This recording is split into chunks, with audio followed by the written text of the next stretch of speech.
आप देख रहे हैं प्राइम टीवी और मैं हूं आपके साथ मुस्कान अजमानी। और खबर दोपहर में आज हम बात करेंगे राम मंदिर पर लगातार हो रही सियासत की।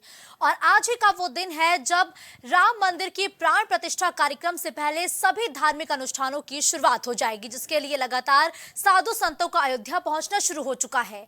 जहां एक तरफ पूरे देश भर के लोग भगवान राम लला के अपने घर में विराजमान होने को लेकर खुशियां मना रहे हैं, तमाम तरीके के धार्मिक कार्यक्रमों का आयोजन किया जा रहा है, लेकिन सियासत भी थमने का नाम नहीं ले रही है।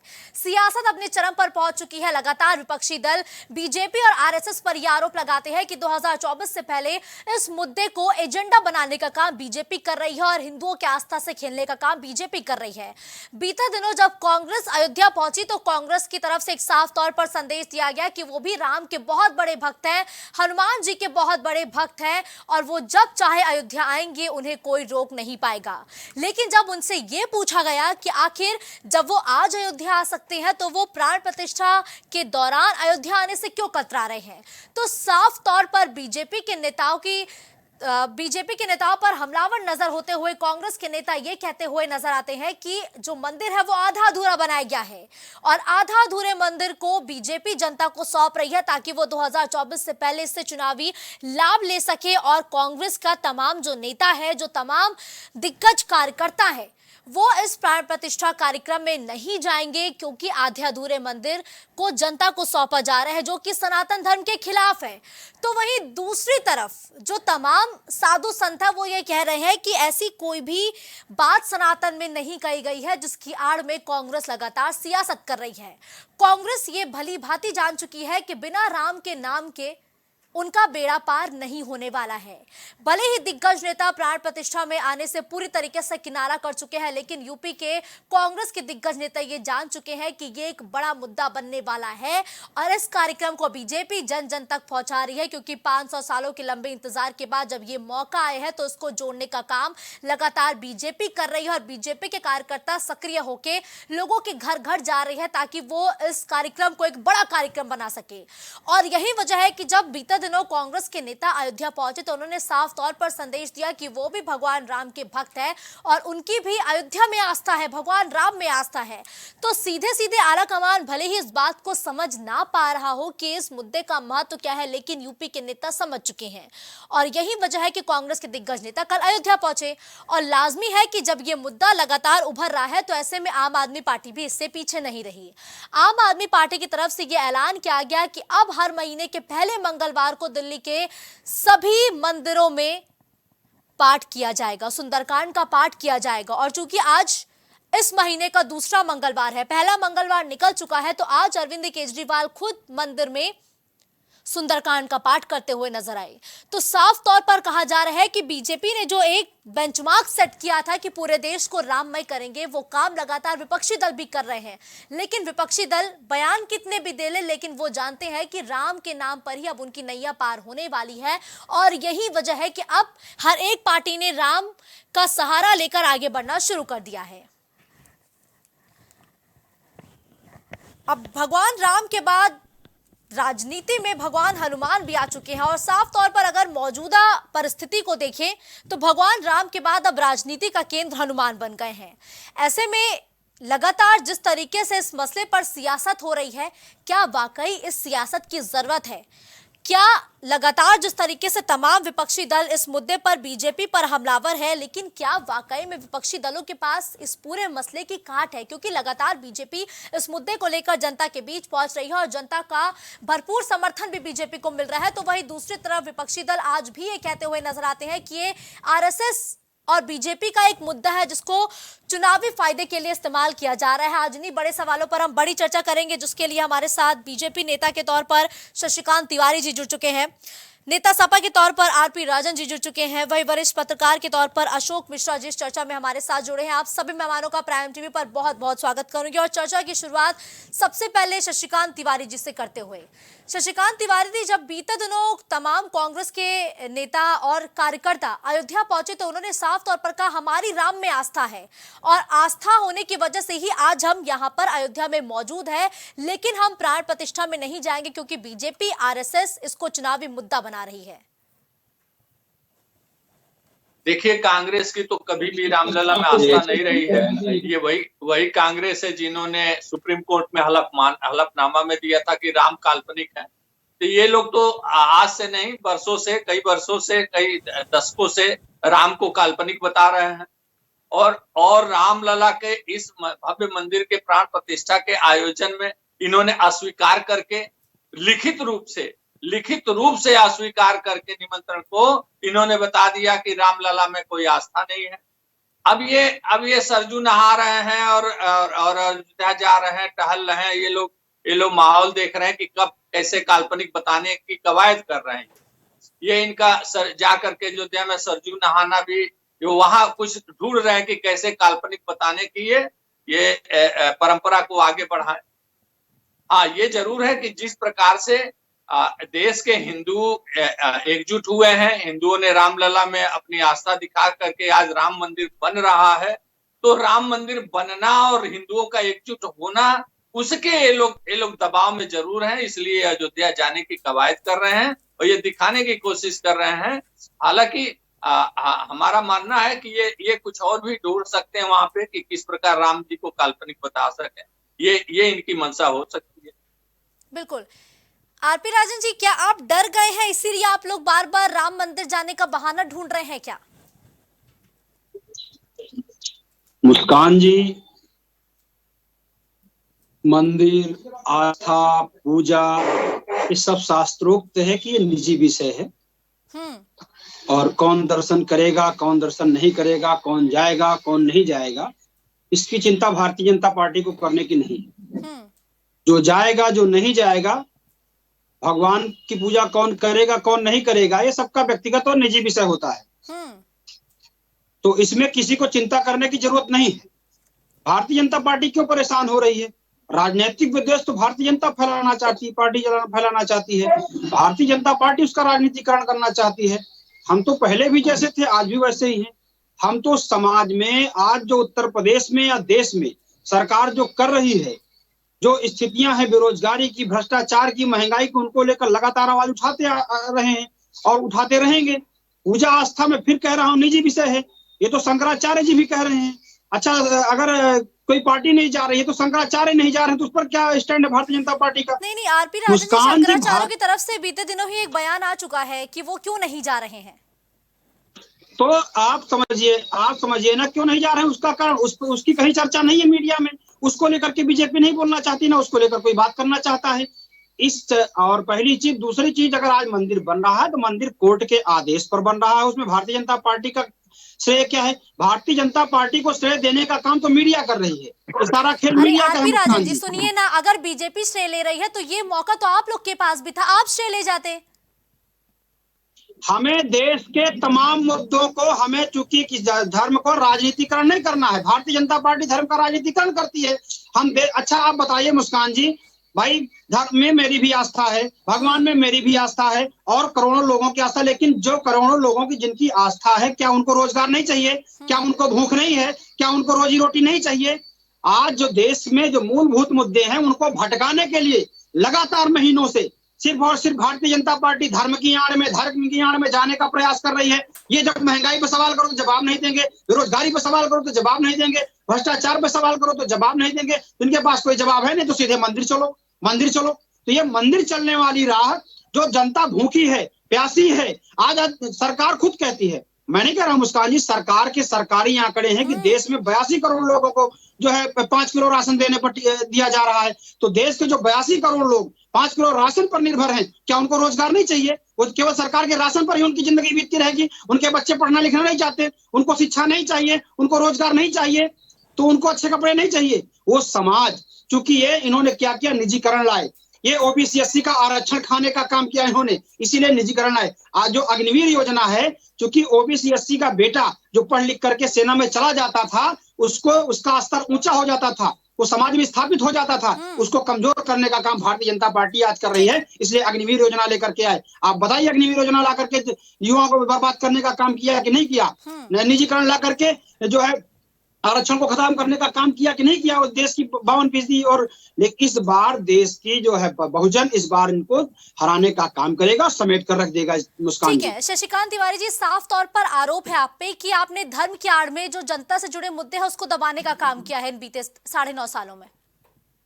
जी, इनका कहना है। उसके पहले एक लाइन इन्होंने और बोला कि भारतीय जनता पार्टी बेचैन क्यों। भाई भारतीय जनता पार्टी क्यों बेचैन होगी? आप आइए मत आइए, ये आपका जब बता रहे हैं कि निजी मसला है भगवान राम में आस्था, हाँ जरूर है कि राम जन्मभूमि तीर्थ न्यास के लोग वहां सबको निमंत्रण दे रहे हैं, वो किसी को छोड़ नहीं रहे हैं। चाहे जितने प्रमुख लोग हैं देश के, उनको निमंत्रण भेजने का काम किया जा रहा है। ये आपकी आस्था है। भारतीय जनता पार्टी को आपके आने ना आने से क्या लेना देना है? भारतीय जनता पार्टी को आप कह रहे हैं बेचैन हो रही, क्यों बेचैन होगी भाई? एक बात। दूसरी बात कि धर्म की राजनीति आप मत करिए। आपके नेता जो है मंदिर मंदिर घूमने लगे हैं। कभी लोग टीका लगा लेते हैं, कभी सपने में उनको राम आने लगते हैं, कभी कृष्ण आने लगते हैं, और इस प्रकार से आप बताते हैं कि भैया हम लोग भी धार्मिक है। भाई आप धर्म की राजनीति देखिए, भारतीय जनता पार्टी नहीं करती है। भारतीय जनता पार्टी लोगों के से जुड़े मुद्दों को आगे बढ़ाने का काम किया, जिसमें एक राम मंदिर के भी रामलला टेंट में थे, आप लोगों ने टेंट में रखा, तो उसको टेंट में से ला करके मंदिर में पहुंचा। भारतीय जनता पार्टी इसका हमेशा समर्थन करती रही है। आज की तारीख में जो मंदिर बन रहा है वो हिंदुओं द्वारा बनवाया जा रहा है, और उसमें सभी देश के प्रमुख लोग, हाँ ये इस देश में एक बड़ी जो बहुत लंबे समय से मांग रही है कि सरकार को भी ध्यान देना चाहिए। रामलला मंदिर के से संबंधित हो या हिंदुओं के हित के मुद्दे हो, सरकार को भी ध्यान देना चाहिए। केवल आप करबला बनवाएंगे, केवल आप जो है हज हाउस बनवाएंगे, भाई ये कब तक चलेगा? हिंदुस्तान में कब तक चलेगा? केवल करबला और हज हाउस ही बनेंगे? हिंदुओं के तीर्थ स्थान को सुंदरीकरण होना चाहिए कि नहीं होना चाहिए? हिंदुओं के वहां आने के जो तीर्थयात्री आते हैं, उनके रहने की व्यवस्था, उनके सुंदर तरीके से दर्शन की व्यवस्था होनी चाहिए कि नहीं चाहिए? तमाम देश के जो तीर्थ स्थान है उस पे भारतीय जनता पार्टी इस बात को मानती है कि जहाँ तीर्थयात्री आते हैं उनका पर्यटन के नजरिए से उनका विकास होना चाहिए, और वहां पे सुंदर व्यवस्था मिलनी चाहिए, ताकि वो सुंदर तरीके से सुचारू रूप से हमारे देश के नागरिक वहां पे दर्शन कर सके।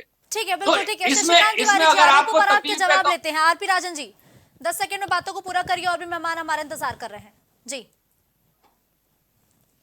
जी ने जवाब नहीं दिया, गोल गोल घुमा करके फिर मंदिर और धर्म पर ही फिर वापस चले गए। मैंने पूछा था, ठीक है अच्छी बात है, जो लोग लाखों करोड़ लोग चाहते हैं, लाखों करोड़ लोग जो जाएंगे, क्या उनको रोजगार नहीं चाहिए? क्या उनको भूख नहीं है? क्या उनके बच्चों को रोजगार नहीं चाहिए? उनको अच्छी शिक्षा नहीं चाहिए? बीजेपी के नेता ये कह रहे हैं कब तक आप यूपी में हज हाउस और करबला बनाएंगे? अगर आज बीजेपी राम मंदिर बना रही है तो गुरेज क्यों है? मुस्कान जी सुन लीजिए ना, एक धर्म के लिए काम किया पहुंच गए ना, वही सवालों का जवाब नहीं दिए। सवाल चूंकि जवाब नहीं देना चाहते, जवाब है नहीं भारतीय जनता पार्टी के पास। क्या बहुजन को रोटी नहीं चाहिए? क्या बहुजन को अच्छा खाना नहीं चाहिए? वो जवाब उस पर ये नहीं देना चाहते, चूंकि ये लौट पौट के वहीं पे जा रहे हैं, उन्होंने काम नहीं किया है। और बात अगर उसकी आती है तो आप पूर्ववर्ती सरकार का आदरणीय अखिलेश, मुस्कान जी 10 सेकंड, आदरणीय अखिलेश यादव जी की सरकार का धर्मार्थ कार्य विभाग का जो है आप बजट देख लीजिए, और इस सरकार का बजट देख लीजिए आप क्या है, तो तब उसके बाद सवाल। मैं लिखा पढ़ी के साथ बैठता हूँ, ऐसे नहीं, मैं लेकर के बैठा हूँ, मेरे पास डेटा है। आप पूर्ववर्ती सरकार का और इस सरकार का कितना डेटा आपने खर्च किया और कितना डेटा कितना आपने दिया, सरकार का बजट लौट जाता है। कौन सा विकास आप कर रहे हो? 22,000 करोड़ रुपया लौट जाता है। सर केंद्रीय वित्त मंत्रालय को डेडलाइन देनी पड़ती है, तो आप कौन सा काम कर रहे हो? आप लौट पोट करके सिर्फ और सिर्फ गुमराह करने का काम, मुद्दों से भटकाने के अलावा कोई काम नहीं भारतीय जनता पार्टी के पास बचा। अगर आप काम किए तो आप डंके की चोट पे गई, हमने ये काम किया है, हम ये काम कर रहे हैं, हम बेरोजगारी दूर कर रहे हैं। उत्तर प्रदेश में सबसे ज्यादा बेरोजगारी आज उत्तर प्रदेश में है। ये महिलाओं के प्रति अपराध में आज उत्तर प्रदेश 15.3% का पिछले वर्ष की अपेक्षा अधिक आंकड़े बढ़ गए हैं। तो जो जीरो टॉलरेंस की बात करते हैं ये लोग, आज अपराध किस तरह से बढ़ रहे हैं। चीर हरण करने वाले लोग, इन केंद्रीय गृह राज्य मंत्री का बेटा किसानों पर थार गाड़ी चढ़ा देता है। राजन जी, शशिकांत तिवारी जी कह रहे हैं कि जब समाजवादी पार्टी की सरकार थी तो उन्होंने हज हाउस बना दिए, करबला बना दिए। अगर आज बीजेपी हिंदुओं के लिए काम कर रही है तो समाजवादी पार्टी को दिक्कत क्यों है? देखिए, समाजवादी पार्टी को कोई दिक्कत नहीं किसी के लिए। मैंने पहले ही कहा और मैंने फिर कहा, आप मेरा धर्मार्थ कार्य का उस समय का डेटा देख लीजिए और आज का डेटा देख लीजिए क्या है। धर्मार्थ कार्य का बजट किस तरह से लूट खसोट करने का काम किया गया। मंदिर के नाम पे चंदा, जमीन चोरी, चंदा चोरी का काम भारतीय जनता पार्टी के लोग करते हैं। आप बताइए मुस्कान जी, एक सवाल शशिकांत तिवारी जी से है, जी। क्या आप हिंदू आपको तब याद आता है जब चुनाव आता है? क्या मंदिर ट्रस्ट में कितने ओबीसी एसटी के लोग हैं, क्या वो हिंदू नहीं है? मंदिर ट्रस्ट में कितने दलित लोगों को मंदिर के ट्रस्ट में सदस्य बनाया गया, कितने ओबीसी के लोगों को सदस्य बनाया गया? आपको तब तो केवल हिंदू याद आता है। जब भागीदारी और हिस्सेदारी देना होता है तब आपको नहीं समझ में आता कि हाँ वो लोग भी हमारे लिए लड़ने वाले लोग हैं। तो ये भारतीय जनता पार्टी का दोहरा चाल चरित्र मुस्कान जी अब चलने वाला नहीं है। लोग समझ रहे हैं, देख रहे हैं। बिल्कुल ठीक है। अशोक जी, आप राजनीति को बहुत करीब से गौर करते होंगे, लाजमी है कि आपने धर्म की राजनीति देखी होगी कि दशकों से या यूं कहे बरसों से चली आ रही है।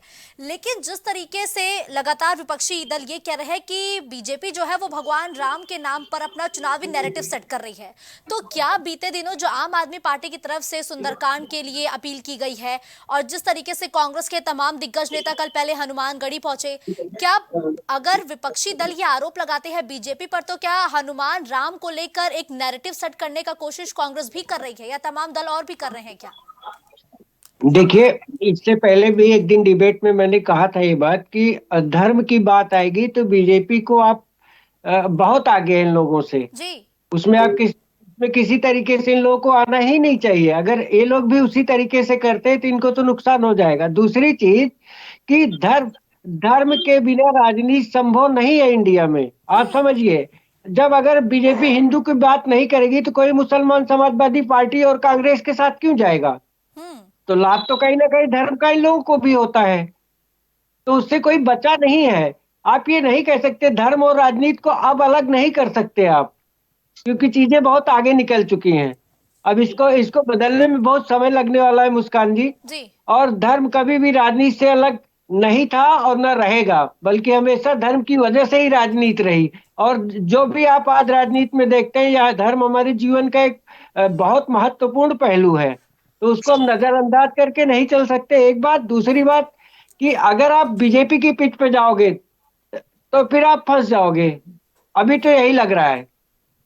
बिल्कुल। आरपी राजन जी, अगर आप बीजेपी की पिच पर जाएंगे, जो धर्म की पिच बीजेपी सेट कर रही है उस पर जाएंगे तो आप फंस जाएंगे, साफ तौर पर कहा गया है। मुस्कान जी, इनके पिछली बातों का जवाब देना चाहूँ। जी, बस शशिकांत जी आती हूँ, बस एक आरपी राजन जी से छोटा सा कमेंट ले लूं। आरपी राजन जी। मुस्कान जी, हम अपने काम और समाजवादी पार्टी अपनी पिच पर काम करती है। हम संवैधानिक लोग संविधान के दायरे में रह करके संविधान विद सम्मत बेरोजगारी, भ्रष्टाचार, महंगाई और सरकार की नीतियों के खिलाफ सदैव हम लोग आवाज उठाने का काम किए हैं। मुस्कान जी, सड़क से लेकर सदन तक हम नेताजी के लोग हैं, हम लोहिया के लोग हैं। लोहिया जी कहा करते थे, एक पांव रेल में एक पांव जेल में। हम उस विचारधारा के और उस परिपाटी के लोग हैं, तो हम तो निश्चित तौर पर आम जनमानस की आवाज उठाने का काम करते रहेंगे। हम भारतीय जनता पार्टी की पिच पर कभी जाने का काम नहीं करेंगे। तो हम आवाज उठा रहे हैं और आवाज उठाते रहेंगे। भारतीय जनता पार्टी गुमराह करने का काम करती है और सरकार को आईना दिखाना विपक्ष का काम होता है, तो हम सरकार को आईना दिखा रहे हैं। लेकिन ये निरीह तानाशाह सरकार नहीं सुनना चाहती। ये सरकार तो अगर किसान आंदोलन करता है तो किसानों को खालिस्तानी पाकिस्तानी कह देती है। ये सरकार अगर नौजवान आंदोलन करता है, अपना रोजगार मांगने जाता है, तो उनको देशद्रोही कहने लगती है। देश की बेटियां जब इस देश के लिए मेडल लाती हैं तो सरकार उनको सम्मानित करती है मुस्कान जी। लेकिन वही उन्हीं बेटियों के साथ अगर कहीं अन्याय होता है तो ये सरकार अपने सांसद को बचाने के लिए उन्हीं बेटियों को अपमानित करने का काम करती है। एक तरफ देश में सदन, जो नई सदन बनी है उसका उद्घाटन हो रहा था, उसी दिन देश की बेटियों के साथ देश के बेटियों के ऊपर मुंह पर जूते रख के रौंदने का काम किया जा रहा था। ये भारतीय जनता पार्टी की सरकार हो रहा था मुस्कान जी। कोई भी आप लोग लगातार 2-3 आरोप लेकर बीजेपी को घेरने लगते हैं। शशिकांत तिवारी जी, आरोपों पर जवाब। जी, देखिए, इन्हें एक साथ कई आरोप लगाए, सबका मैं जरा सा जवाब देना चाहूंगा। एक तो इन्होंने गरीबी की बात की और रोजगार की बात की। तो गरीबी, देखिए, कांग्रेस 70 साल से गरीबी हटाओ का नारा लगाती रही और समाजवादी पार्टी आरक्षण दिखा करके और कहती रही कि गरीबों का भला इसी से होगा। एक गरीब का भला नहीं किया। समाजवादी पार्टी 4 बार सरकार बनाई उत्तर प्रदेश में और इन्होंने 4 बार केवल MY का भला किया। MY के अलावा इन्होंने किसी गरीब का भला नहीं किया है। आदरणीय नरेंद्र मोदी जी के नेतृत्व में आज देश के 25 करोड़ गरीब जो हैं वो गरीबी रेखा से ऊपर आ चुके हैं, जिसमें 10 करोड़ लोग मध्यम वर्गीय आय वर्ग में आज की तारीख में शामिल हो चुके हैं। तो गरीबी किसने हटाया? आदरणीय नरेंद्र मोदी जी ने हटाया। आज सबको रोटी मिलना चाहिए, इनका सवाल है। तो अगर रोटी और राशन दिया जा रहा है, अगर मोदी जी दे रहे हैं, तो इनको पच नहीं रहा है, इनको तकलीफ हो रही है, कह रहे हैं रोटी देना चाहिए। दे तो रहे हैं भाई, राशन तो दे रहे हैं, करोड़ों करोड़ों लोगों को दे रहे हैं। जितना मतलब जितना आप सोचेंगे उससे ज्यादा लोगों को दे रहे हैं। आप एक आंकड़ा तरफ उठा विकसित करके भारत देख यात्रा लीजिएगा, निकल रही है, एक तरफ रोटी 82 भी करोड़ दे लोगों रहे को हैं, राशन दिया जा रोजगार रहा पे है। काम रुकिए, कर रहे हैं। रुकिए अब आरपी आप राजन जी, एक एक आंकड़ा मैं आपको सुनाना चाहूंगा।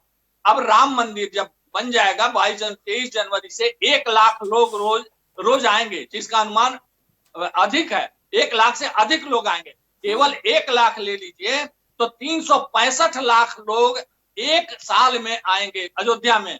वहां फूल वाले को व्यापार बढ़ेगा कि नहीं बढ़ेगा? खोमचे वाले का व्यापार बढ़ेगा कि नहीं? होटल रेस्टोरेंट का व्यापार बढ़ेगा कि नहीं? रोजगार मिलेगा कि नहीं? टैक्सी वाले को रोजगार, रिक्शा वाले को रोजगार मिलेगा कि नहीं? ये लोग नहीं चाहते हैं कि इस तरीके से रोजगार बढ़े। देखिए, रिलीजियस टूरिज्म और स्पिरिचुअल टूरिज्म हमारे देश का आज से नहीं, सदियों सदियों काल से ये हमारे आय का स्रोत रहा है। रिलीजियस टूरिज्म, स्पिरिचुअल टूरिज्म हमारे देश का अभिन्न अंग है, हमारे जीवन जीने का तरीका है। उससे जो आय बढ़ेगी, हमारे गरीब लोगों को वहां पे उनका साधन बढ़ेगा। एक जो छोटा गरीब रिक्शा चला रहा है उसकी भी आय बढ़ेगी, रोजगार मिलेगा। तो इन लोगों को न इस रोजगार से लेना देना है, न इन लोगों को इस आय से लेना देना है, न इस गरीबी पे चर्चा करनी है। केवल करेंगे क्या? MY को कैसे इन्होंने फिट बिठाना है, MY का कैसे भला करेंगे। 4 बार सरकार बना लिया, चारों बार केवल MY का भला किया। इनका चश्मा यह है कि रामलला का विरोध करो, राम भक्तों पे गोली चलवाओ, उस हिंदुओं का विरोध करो। एक कांग्रेस के नेता वो कहते हैं हिंदू तो कोई देश से बाहर निकालना है, इनको हिंदुओं पे गोली चलवाना है। उसके बाद से उटपटांग बातें करनी है। जो इन्होंने न तो कभी रोजगार पे ध्यान दिया, न इन्होंने किसी के आय पर ध्यान दिया, न गरीबी पे ध्यान दिया। इन्होंने केवल अपहरण उद्योग लगाया, भूमाफिया उद्योग लगाया, उसके बाद से ट्रांसफर उद्योग लगाया। इस गरीब का भला किया इन्होंने। ये रोजगार की बात करें, इनको तो रोजगार की बात करनी ही नहीं चाहिए। सारा चीनी मिल बेच दिया इन लोगों ने, पूरे देश की इंडस्ट्री, पूरे प्रदेश की इंडस्ट्री बेच दिया इन लोगों ने। ये क्या बात करेंगे रोजगार? इनको तो बात ही नहीं करनी चाहिए। आरपी राजन जी से आरोपों पर जवाब लेंगे, ठीक है। आरपी राजन जी, बस एक सेकंड में आती हूँ आपके पास। लेकिन देखिए अशोक मिश्रा जी, ये बात बिल्कुल क्लियर हो चुकी है कि राम मंदिर एक मास्टर स्ट्रोक साबित होने वाला है बीजेपी के लिए। जिस संख्या में लोग अयोध्या पहुंच रहे हैं, जिस तरीके से लोग इस पूरी मुहिम से जुड़ रहे हैं, लोगों की आस्था जिस तरीके से राम मंदिर में देखने को मिल रही है, क्या इंडिया अलायंस के पास इसकी कोई काट होगी क्या 2024 में? देखिए मुस्कान जी, मैं तो नहीं कहूंगा, तो भविष्य में है क्या होगा क्या नहीं होगा, लेकिन अभी तक जो चुनाव की स्थिति है लोकसभा की, वो बहुत ओपन है, समझ रही हैं। बहुत कम चांसेस है कि बीजेपी सत्ता में नहीं आएगी जी। और उस पे जो ये राम मंदिर का मामला है अपने आप में निश्चित तौर पे सोने पे सुहागा वाला काम करे, है ना। अब अगर अगले 5 साल बीजेपी आ जाती है, तब इनके पास इनके जो रुके हुए प्रोजेक्ट है, वो बहुत सारे ऐसे प्रोजेक्ट हैं जिन पे काम चल रहा है। वो जब धरातल पे आ जाएगा तो मुस्कान जी, और विपक्ष को और संकट का सामना भी करना बाकी है। होना ये चाहिए था कि आप जिन मुद्दों को टीवी डिबेट में कहते हो यहाँ पे आके विपक्ष वालों को, ये होता यह है कि लोग कहते हैं भाई विपक्ष पे ही क्यों सवाल होते हैं। तो विपक्ष से उम्मीदें है ना, देश को एक विपक्ष तो चाहिए मजबूत मुस्कान जी। तो वो यही विपक्ष है, यही मजबूत होगा, कहीं और से तो आएगा नहीं। तो विपक्ष को चाहिए जिन मुद्दों को आप टीवी डिबेट में कहते हो उसको सड़क पे ले आओ। आप धरना मानते हैं, बहुत बहुत तानाशाही होगी। अगर आप धरना देने पे ही आएंगे तो तानाशाही कितना क्या कर लेगी। अंग्रेज के सामने धरना दिया गया, गांधी जी सफल हुए।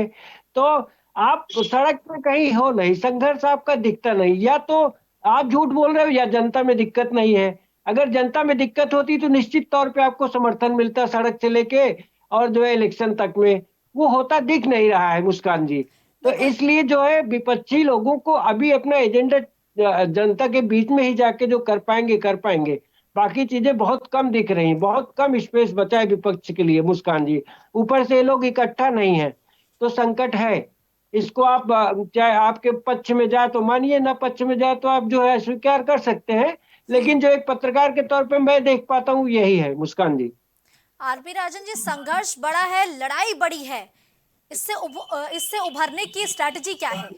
क्योंकि अगर आप कह रहे हैं निश्चित बेरोजगारी, महंगाई, तो भी जो आपके सहयोगी दल है वो तो अयोध्या पहुंच रहे हैं ना, वो तो भगवान राम की शरण में पहुंच रहे हैं, चाहे कांग्रेस हो, आम आदमी मैं पार्टी हो, आप ही के सहयोगी हैं सब। मैं फिर कह रहा हूं मुस्कान जी, निश्चित तौर पर संघर्ष बड़ा है और हम बड़ी महाशक्ति के सामने, जो सब तरीके से साम दाम दंड भेद सभी से हम उसके सामने लड़ाई लड़ने जा रहे हैं।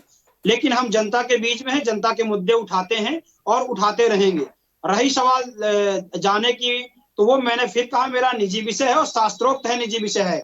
मैं फिर कह रहा हूं, हम कब जाएंगे कब नहीं जाएंगे इसमें किसी को चिंता करने की जरूरत नहीं है। भारतीय जनता पार्टी को चिंता करने की जरूरत नहीं है, टीवी चैनल्स को कभी किसी की चिंता करने की जरूरत नहीं, वो निजी विषय है।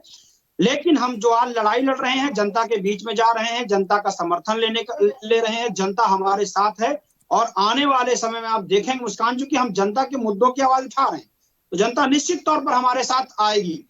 हम जनता के साथ खड़े हैं, हम जिन मुद्दों को लेकर जनता के साथ जा रहे हैं, जनता जुड़ रही, चूंकि जनता के ही मुद्दे लेकर जा रहे हैं। दूसरी बात, मैं शशिकांत तिवारी जी की बात का जवाब दे दूं।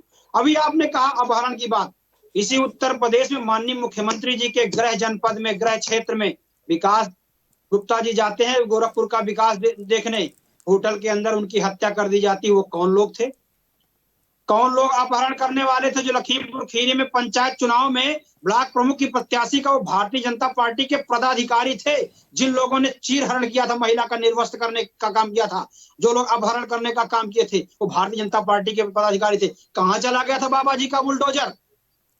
तब कहां चला गया था बाबा जी का बुलडोजर? तब नहीं दिखा बाबा जी का बुलडोजर। पुलिस रोड पे रास्ते में दिन दहाड़े गोली चला देती, मार देती है, रास्ते में लोगों को मार देती है। कमलेश तिवारी जी की हत्या पूर्ववर्ती सरकार ने सुरक्षा दी थी, सरकार ने सुरक्षा वापस ले ली।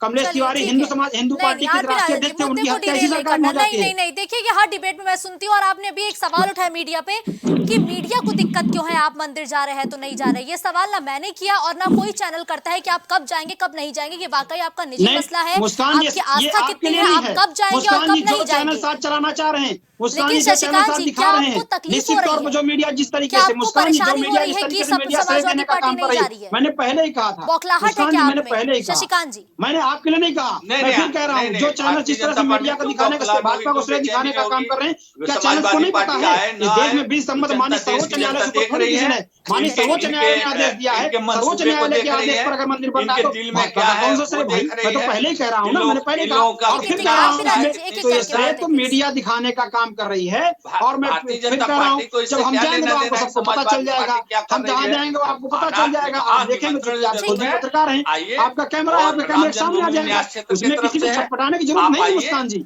हम सवाल उठाते रहेंगे, जो लाजिमी सवाल है उन्हीं सवालों को उठाएंगे। हम जनता के बीच में जा रहे हैं, क्योंकि जो सवाल उठाते हैं भाजपा का जवाब उस पर नहीं आता। मैं चाहता हूँ कि मेरे सवालों का जवाब है, तो आप सवाल उठाएं। आरपी राजन जी, एक सेकंड। शशिकांत तिवारी जी, क्या बौखलाहट है क्या बीजेपी को? क्या बीजेपी ये जानने के लिए उतावली है कि समाजवादी पार्टी कब जाएगी? नहीं, बीजेपी में कोई बौखलाहट नहीं। क्यों बौखलाहट रहेगी? ये इनको जो समझ में आता वो करना चाहिए। इनको समझ में आया तो इन्होंने राम भक्तों पे गोली चलवाया। आज इनको समझ में आ रहा है कि नहीं जाना चाहिए रामलला के प्राण प्रतिष्ठा में, तो नहीं आ रहा है, ना आए। इसका ये तो देश की जनता इसको तय करेगी, भारतीय जनता पार्टी तो तय करेगी इसको। इस बात को देश की जनता तय करेगी कि इनके मंसूबे क्या हैं, इनके दिल में क्या है।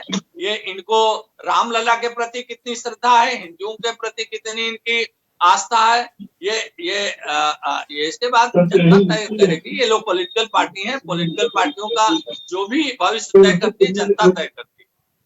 बिल्कुल आरपी राजन जी, वो कह रहे हैं हमने तो कभी सवाल किया ही नहीं भैया समाजवादी पार्टी कब जाएगी। ये तो समाजवादी पार्टी मुद्दा बना रही है कि बीजेपी लगातार ये जानने के लिए उतावली है। ये तो परेशान का है, हम तो नहीं कर रहे। सवाल तो इनके नेता करते हैं बराबर।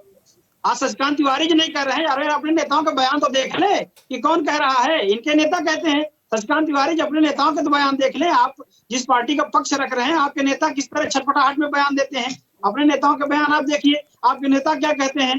तो जो आपके नेता कह रहे हैं हमने उसका जवाब दिया, लेकिन हम जो जवाब जानना चाहते हैं, जो देश जवाब जानना चाहता है, उत्तर प्रदेश जवाब जानना चाहता है, उसका जवाब भारतीय जनता पार्टी के पास नहीं है मुस्कान जी। उन सवालों के जवाब भारतीय जनता पार्टी देना ही नहीं चाहती है। आपने बात की थी आरक्षण की, अभी इसी डिबेट में आपने शशिकांत तिवारी जी ने बात की। केंद्रीय पिछड़ा वर्ग आयोग ने अपनी रिपोर्ट में उत्तर प्रदेश सरकार को कहा और फटकार लगाई, 69,000 शिक्षक भर्ती में 19,000 ओबीसी का आरक्षण खाने का काम योगी आदित्यनाथ की सरकार ने किया। जब केंद्रीय आयोग की रिपोर्ट आई तो माननीय योगी आदित्यनाथ जी ने माफी मांगी और कहा कि हाँ हम सुधार करेंगे। उसके बाद फिर 6000 लोगों को भर्ती करने का काम किया गया। वो जो गलत लोग भर्ती कर दिए गए उनको अपदस्थ नहीं किया गया। तो इस तरह तो आप ओबीसी का आरक्षण खाने का काम आप करते हो।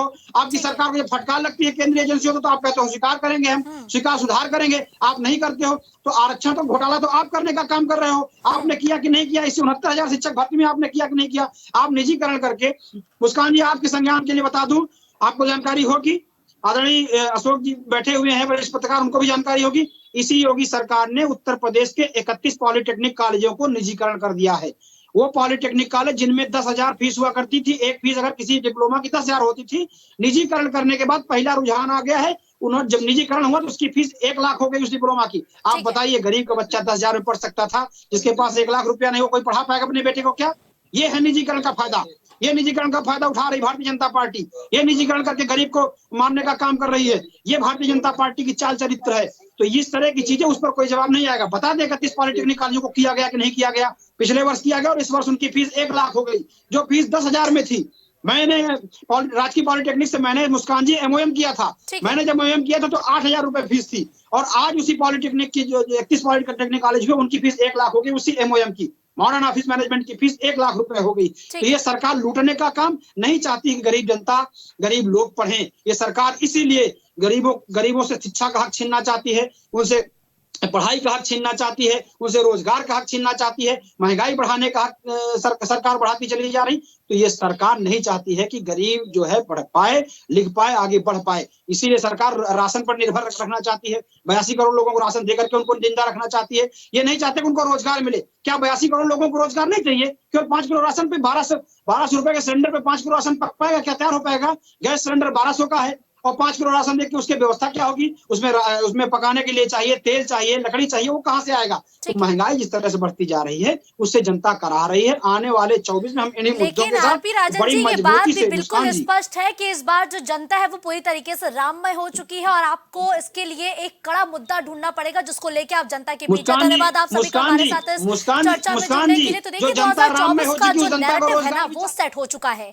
जो बीजेपी है वो लगातार सक्रिय हो चुकी है और लगातार भगवान राम मंदिर निर्माण से और प्राण प्रतिष्ठा कार्यक्रम से लोगों को जोड़ने के लिए बीजेपी के जो कार्यकर्ता है, जो पदाधिकारी है, वो गांव-गांव तक पहुंचने लगे हैं और लोगों को इस अभियान से जोड़ने लगे हैं, जिसकी तस्वीरें लगातार सोशल मीडिया पर वायरल होती है। वहीं अब बीजेपी के तमाम दिग्गज नेता मंदिरों की साफ सफाई करते हुए नजर आ रहे हैं और साथ ही साथ अब प्रदेश के कई जिलों में आज से सुंदरकांड और रामायण के पाठ का भी आयोजन होगा, जिसके लिए बीजेपी ने खाका तैयार कर लिया है। तो सीधे तौर पर देखा जाए तो अब पूरे देश भर में राममय माहौल बनकर तैयार हो चुका है, जिसको लेकर विपक्षी दल ये आरोप लगाते हैं कि बीजेपी ने सिर्फ धर्म के नाम पर वोट मांगे और 2024 से पहले भी बीजेपी यही करना चाहती है। राम मंदिर की प्राण प्रतिष्ठा को लेकर जो विपक्षी दल हैं वो साफ तौर पर एकमुश्त होकर ये कह रहे हैं कि भगवान राम के नाम पर बीजेपी वोट मांगने का काम कर रही है और यही वजह है कि आधे अधूरे मंदिर का कपाट जनता के लिए खोला जा रहा है। लेकिन जो सनातन धर्म के तमाम गुरु हैं, जो शंकराचार्य हैं, वो भी ये कहते हुए नजर आते हैं कि सनातन धर्म में इस बात का कहीं भी जिक्र नहीं है, जिसको हवाला देकर तमाम विपक्षी दल बीजेपी पर हमलावर हैं। अब अगर मौजूदा राजनीति पर गौर करें तो यहां पर राजनीति का केंद्र बन चुके हैं भगवान हनुमान जी, क्योंकि जब बीते दिनों कांग्रेस अयोध्या पहुंची तो सीधे तौर पर हनुमानगढ़ी पहुंचते हुए तमाम कांग्रेस के नेताओं ने यह संदेश दिया कि भगवान हनुमान के दर से होकर ही हम भगवान राम के पास तक पहुंचते हैं। तो साफ तौर पर कहा गया कि भले ही हम प्राण प्रतिष्ठा में नहीं जा रहे हैं, लेकिन हमने हनुमानगढ़ी पहुंच के एक संदेश दे दिया है कि हमारी आस्था बहुत ज्यादा जुड़ी हुई है। तो वहीं आम आदमी पार्टी भी इस मुद्दे का महत्व बखूबी समझ रही है और आज इस महीने के दूसरे मंगलवार से जो तमाम आम आदमी पार्टी के नेता है अब वो भी सुंदरकांड का पाठ मंदिरों में करते हुए नजर आएंगे, जिसके लिए बीते दिनों सीएम अरविंद केजरीवाल ऐलान कर चुके हैं और आज सीएम अरविंद केजरीवाल सुंदरकांड का पाठ करते हुए भी नजर आए हैं। अब क्या जिस तरीके से विपक्षी दल लगातार इस मुद्दे को भुनाने की कोशिश कर रहे हैं, क्या वाकई ये बीजेपी के जो मास्टर स्ट्रोक है प्राण प्रतिष्ठा उसकी काट बन पाएगी क्या? क्योंकि ये बहुत मुश्किल है। जो जानकार है वो ये भी बताते हैं कि फिलहाल ये मुद्दा बहुत बड़ा है, इसको काट पाना या इसकी कोई काट ढूंढ पाना फिलहाल अभी विपक्षी दलों के पास इसकी कोई भी काट नहीं है। तो प्राण प्रतिष्ठा को लेकर सियासत जबरदस्त है, सियासत भारी हो चुकी है और जबरदस्त सियासत के बीच अब बीजेपी भी लगातार विपक्षी दलों पर हमलावर है कि जब विपक्षी दल एक आम दिन पहुंच सकते हैं भगवान हनुमान के दर्शन करने, अयोध्या पहुंच सकते हैं, तो प्राण प्रतिष्ठा में आने पर उन्हें गुरेज किस बात का है। और इसी मुद्दे को लेकर लगातार जो बीजेपी है वो तमाम दलों पर हमलावर है। अब देखना यह होगा कि आखिर ये मुद्दा और कितना तूल पकड़ता है। क्या 22 जनवरी के बाद भी इस मुद्दे को भुनाने का काम किया जाएगा? क्या इस मुद्दे पर 2024 का चुनाव लड़ा जाएगा? ये देखना बेहद दिलचस्प होगा। खबर दोपहर में फिलहाल के लिए बस इतना ही। देश और दुनिया की तमाम बड़ी खबरों के लिए आप देखते रहिए प्राइम।